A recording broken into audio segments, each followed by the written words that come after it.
This is a sensitive story for obvious reasons. While the ADF, the Australian Defence Forces, while they're in a recruitment crisis, the IDF, the Israeli Defence Forces, are on full recruitment mode here in Australia, recruiting young Australians to fight Benjamin Netanyahu's war.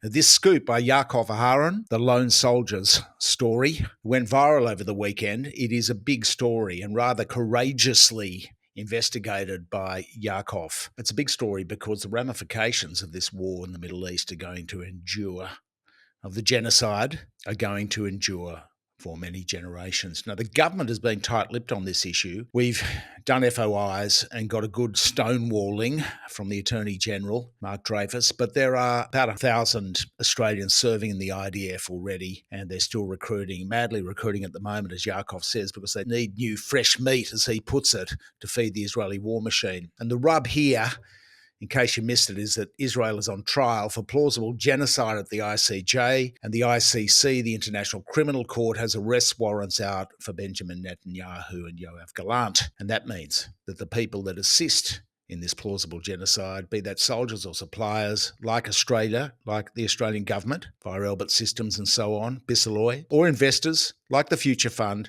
are all at risk of being dragged into proceedings at The Hague. Now, since the Lebanon ceasefire, which Israel has already shattered with multiple breaks of the ceasefire agreement, the mass murder in Gaza is getting worse. They've ramped it up.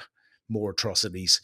This is a disaster. This is a tragedy which will be with us for years in recrimination. So the Yaakov story is particularly important, and you will not read it in any media, any mainstream media. Yaakov is out of the key player in recruitment for the IDF in Australia, Garin Zabar, Australia. The registered address is a building shared by the New South Wales Jewish Board of Deputies and the Zionist Council of New South Wales. These are the community's peak bodies in the state. The problem is, while it's not illegal to fight for foreign armies, the Commonwealth Criminal Code is not so sanguine on recruiters, people recruiting for foreign armies. In fact, as Yaakov points out, it says a person commits an offence if the person recruits in Australia another person to serve in any capacity in or with an armed force in a foreign country. Now, given the power of the Israel lobby,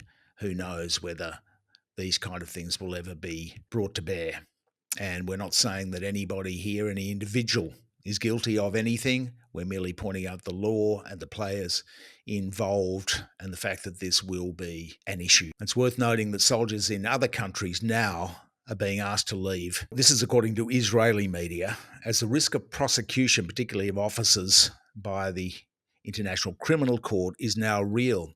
Yaakov's second piece, this is a series of investigations. Yaakov's second piece, which we'll publish in coming days, will deal with Hatzofim Australia, which is the local wing of the Israeli Scouts that scout for the recruits for the IDF. They target their services to people between 8 and 25 and are ingrained into the Jewish day school system, constituents of peak roof bodies overseeing the Jewish community.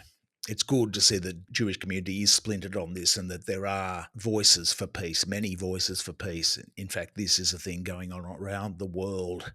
It's not just Jeffrey Sachs and Blumenthal and all these guys. There is an increasing leadership by Jewish voices for peace. The executive director of Garin Zabar Hatzofim Australia was an organiser for Better Council in the Queensland election. He served in the IDF with Sayeret Matkal, IDF's most elite special forces unit. So some of these links will be unveiled in the second part of the investigation.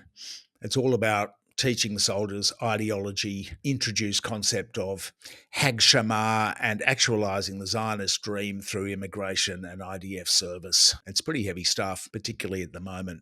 Tensions are high, temperatures are high, and stuff that you will not read in the mainstream media for obvious reasons. They are cowed. They have missed the whole story in the past years. Their credibility has just fallen through the floor. So the government has a problem. And although it should be applauded for this week's voting in the UN, there were only 7 countries that voted against it. They were branded anti-Semitic, of course, like the UN, the UNHCR, UNRWA, and anybody who dares to criticise Benjamin Netanyahu. We're all anti-Semitic, but it's to be applauded, this government's move. It's too little too late, and they are just joining the rest of the world pretty much in the UN. But voting for Palestinian self-determination is very fair and worthwhile, logical and sensible, good foreign policy. For what it's worth, this whole thing, this is, given the indoctrination programs and so on, given the history of this situation, we don't blame the kids at all. I mean, the indoctrination is high. We're talking about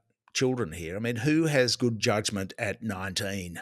I certainly did not. It was horrendous. But of course, the parents should have better judgment. So the paradox, of course, in all this is while the IDF is recruiting to fight Benjamin Netanyahu's wars, if you call them that, and worse, the Australian Defence Force, the ADF, is experiencing a crisis in recruitment and retention at a time when national unemployment is low. There is high demand across the economy for the skills required by both the ADF and industry. That's according to a ministerial forward of the Defence Workforce Plan 2024. You can read it in the links. So the guts of it is, while the IDF's recruiting for Benjamin Netanyahu, the ADF is really struggling.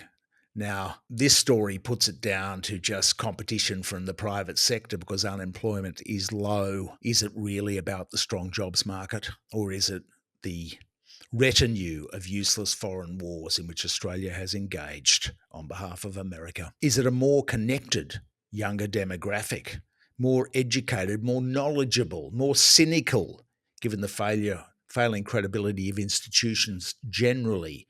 I mean, younger people are more savvy. They're onto this whole Israel thing. That's the government's problem. Recruiting for the Australian Army. I mean, David McBride, a whistleblower who tried to do the right thing, admits he did the wrong thing, but he's in jail. Our allies are doing genocide. We've got the whole let's go to war with China crew, the war hawks, the China hawks. We've got zero prosecution of high command for the Afghan war crimes. Can it be these things too? It's probably a mix. But the fact is, Israel is recruiting here and the ADF is struggling. So there you have it. You can read Yaakov's piece on the website in a couple of days. Thanks for your support. Obviously, these stories take a lot of research and risk to execute. So we appreciate your support. Please like, share, and comment in the section below.